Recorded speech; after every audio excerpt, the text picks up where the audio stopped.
Hello leaders. So today we'll be speaking about preparing for an external inspection. For example, a British Schools Overseas inspection. In my school we have done that successfully.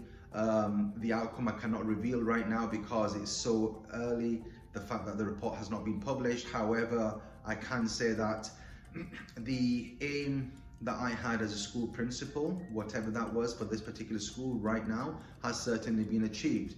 And I'm going to just take you through some tips and advice. If you haven't been through an external inspection as a school principal, you might have been through it as a teacher. From the point of view as a middle leader, you may have been through it as a senior leader, but perhaps not as a principal.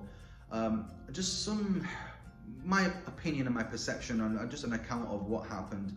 The first piece of advice I'll give you if you are a principal and going through the British Schools Overseas inspection, it's absolutely necessary to ensure your paperwork is in the right place. So for example, your data has to be valid and reliable.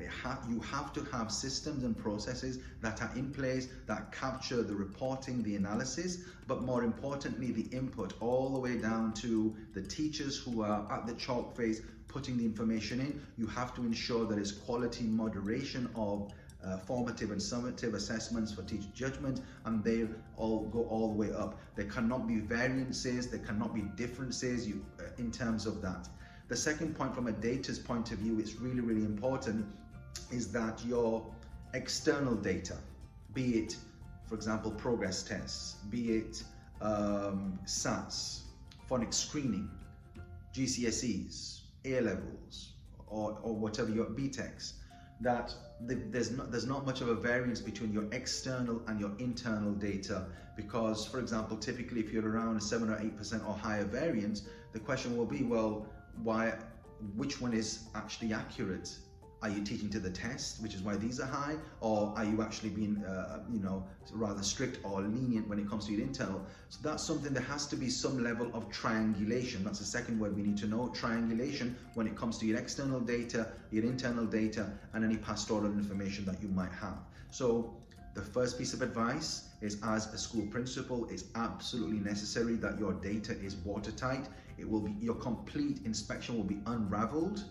The trails will be absolutely there for every single one of the subjects when it comes to this. The second piece of advice is, of course, if you're in other countries, it may be different, but particularly if you're in a country like where I am, where the key focus is actually core subjects, BSO is very different to that, where they will look at all subjects, including the foundation subjects. So it's absolutely necessary that your support is there, not just focusing on a particular part, on particular subjects within your school.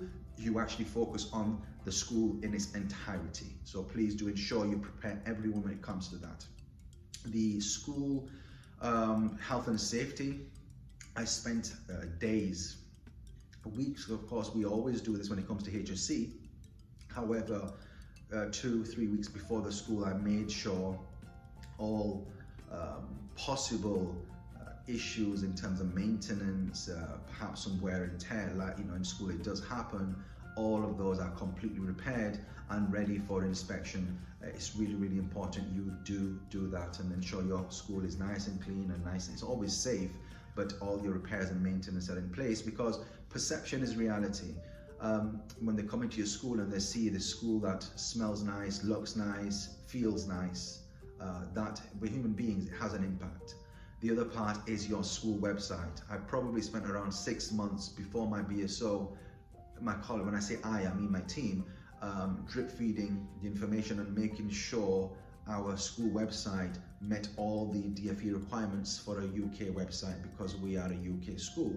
Everything from publishing our exam results on there, to ensuring our child protection statements are on there, to ensuring particular policies are on there, and then also the quality content, because the inspectors, I promise you, will spend a week or so previous to when they're coming, looking at your website, and again, what they perceive from there, they will have a preconceived notion of your school based on what they know and what they have. So it's really, really important that your website reflects what you want it to reflect for your school. Okay, there's many other things. I will make a part 2 and a part 3 perhaps in the future. This video is getting a bit too long for probably for you now, but I will break this down into a couple more videos, so do watch that. I'll go into a little bit more detail, but today's message: content, website, social media, your reviews, and also your data has to be airtight for BSO inspection.